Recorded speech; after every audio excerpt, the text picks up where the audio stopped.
Bonjour, bonjour et bienvenue pour un nouveau book haul. Donc je vous retrouve aujourd'hui dans un cadre un peu plus sombre parce qu'il fait hyper chaud. On est en période de canicule et ici c'est une horreur, donc je vis claquemurée dans le noir. Donc je m'excuse d'avance si c'est un peu plus sombre. Je vais vous présenter les derniers livres que j'ai achetés. Il y a eu Livre à Vannes et qui dit Livre à Vannes dit gros craquage, c'était prévu.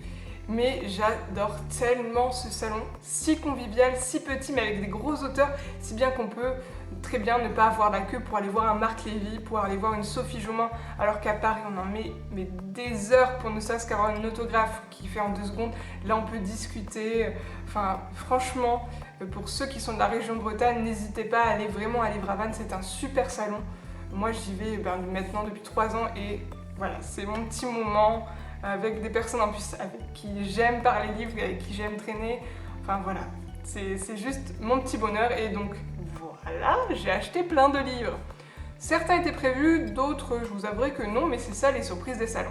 J'ai pas d'ordre de rangement des livres, je vais les prendre au fur et à mesure que je les sors du sac, parce que j'ai eu un petit sac aussi.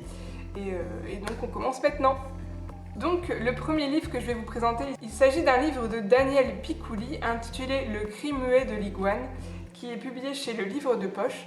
Et alors, Daniel Picouli, on a beaucoup parlé avec lui. À la base, je ne voulais pas prendre de livre de cet auteur, mais on a tellement parlé et pendant que mes amis parlaient, et je lisais et je feuilletais les livres et c'est à ce moment-là qu'il nous a parlé de l'histoire de ce roman. En fait, c'est l'histoire de son grand-père. Son grand-père, il pensait qu'il avait fait la guerre et d'après sa mère, même tout seul, il l'a gagné.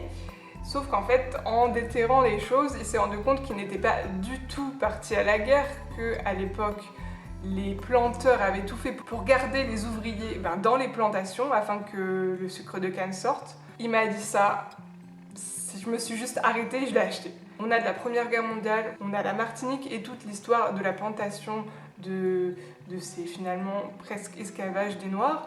Enfin voilà, j'ai été fascinée par ce qu'il m'a dit, puis franchement un très bon échange, comme toujours à Livre à Vannes, j'ai envie de dire. Ensuite, si vous vous en souvenez bien, j'avais prévu dans ma palle Les couleurs de la vie de Lorraine Fouché pour pouvoir aller la voir à Livre à Vannes si j'avais aimé le livre. Donc spoiler, j'ai bien aimé son livre et donc je lui ai pris Entre ciel et loup, donc celui qui a les plus beaux avis sur Amazon, sur Livre Addict également. Donc dans cette histoire-ci, on a un homme, il s'appelle Joe. Il décide de profiter de sa retraite à l'île de Groix avec sa femme, sauf que malheureusement sa femme meurt avant qu'il ne puisse réaliser leur rêve d'habiter en Bretagne sur l'île de Groix. Et donc il lui a promis une seule dernière chose avant qu'elle ne meure, c'est de s'occuper de ses enfants et notamment de leur offrir le bonheur. J'ai qu'une envie, c'est de lire ce roman, ça fait très feel good. On parle de thèmes que j'aime beaucoup, qu'elle avait abordés dans le livre que j'ai lu récemment, donc Les couleurs de la vie, c'est-à-dire notamment la vieillesse, la passation des générations, l'amour de la vie, la Bretagne bien sûr, parce qu'on parlait déjà pas mal de la Bretagne dans le premier tome, même si l'action ne se passe pas sur les 2 Groix. Et là, on va être à plein dedans. Donc j'ai qu'une envie, c'est de me plonger dedans et de plonger dans l'océan.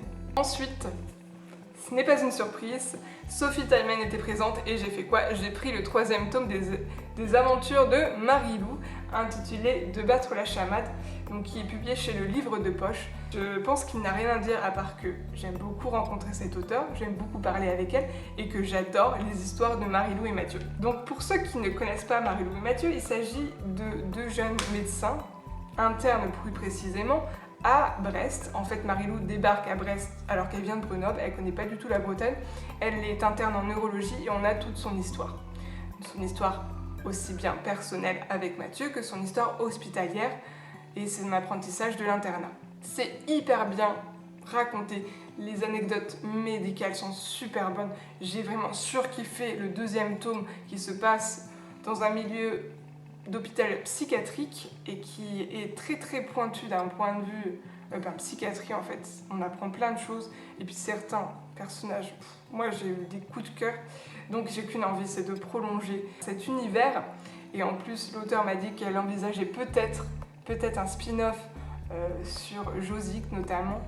Celui-ci serait le dernier de la trilogie Marie-Lou et Mathieu et après on passerait uniquement sur des spin-offs dans le même univers. Et là je dis oui, oui, juste oui. Ensuite, comme je vous l'ai dit, j'ai rencontré Sophie Jamin. Quand j'ai vu qu'elle allait à Livre à Vannes pour une deuxième année, je ne me suis pas posé la question, ça a été annoncé je crois dès mars. Donc Livre Paris, niet, je ne vais pas l'avoir en dédicace, j'attends Livre à Vannes. Et effectivement, c'est juste parfait parce que tu as le temps de parler avec elle. On a parlé, échangé, donc je lui ai pris 3 livres aussi, hein, donc on avait pas mal à échanger. Et elle m'a offert un petit cookie qui était super bon.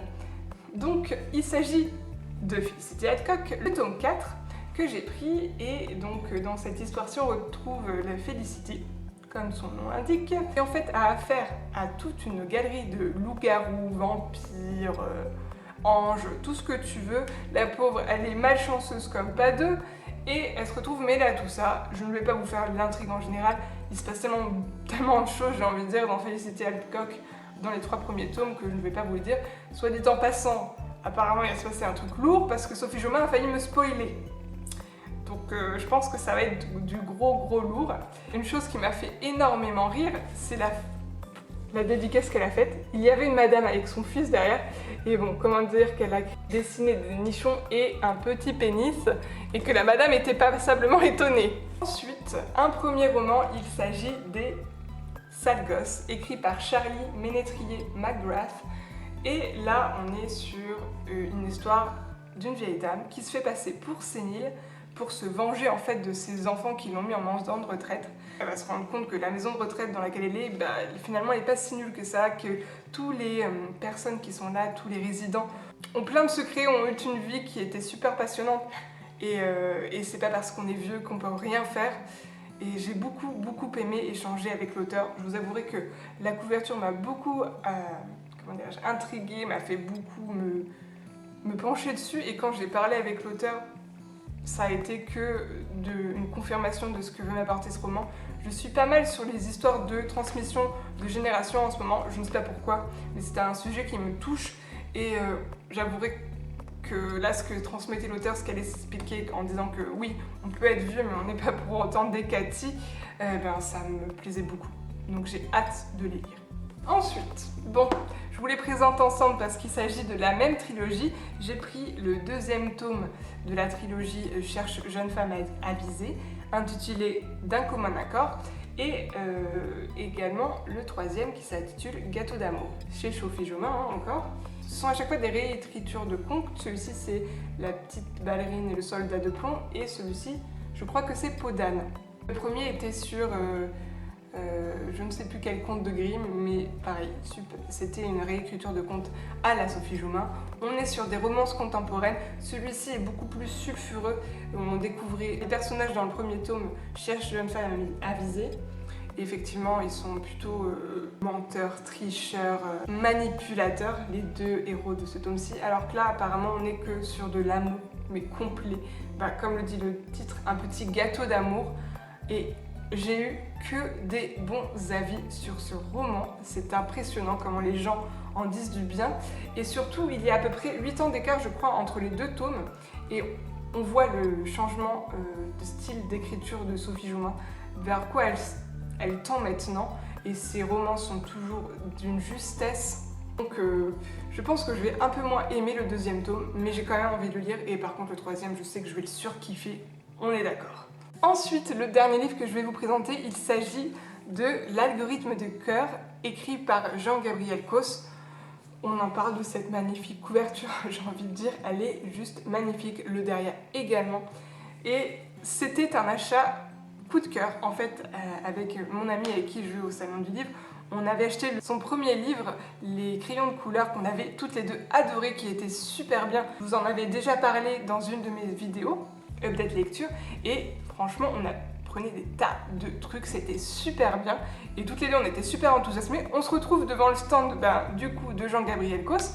Il nous regarde et nous dit « Mais je vous ai déjà vu en fait l'année dernière !» Et là, on était « Oui, c'est nous !» Et puis on a commencé à parler, il a dit « Bon n'hésitez pas, hein, dites du bien de mon livre !» Enfin, on s'est beaucoup amusé avec lui. Et puis là, on a vu son 2e roman en fait, qui parle de l'intelligence artificielle, et on va apprendre apparemment plein de choses positives dessus. Donc pareil, ce livre-là va être rapidement lu et avec beaucoup d'envie. Donc c'est tout pour les livres que j'ai achetés à Livre à Vannes et du coup lors de ce mois de juin. Je vous avouerai que c'était un grand plaisir, je vais encore le dire, mais c'était tellement une bonne journée. J'adore tellement ce salon. Et puis là, j'ai plein de bonnes lectures, j'ai qu'une envie, c'est de les lire tout en même temps. Et croyez-moi, en ce moment, c'est pas forcément facile de lire parce que mon envie n'est pas forcément là. Donc si vous avez lu un de ces livres, n'hésitez pas en commentaire à m'en dire des nouvelles, n'hésitez pas. Et si vous avez des suggestions de lecture dans le même style, n'hésitez pas en commentaire également. Et moi je vous dis à bientôt pour une prochaine vidéo et bisous bisous.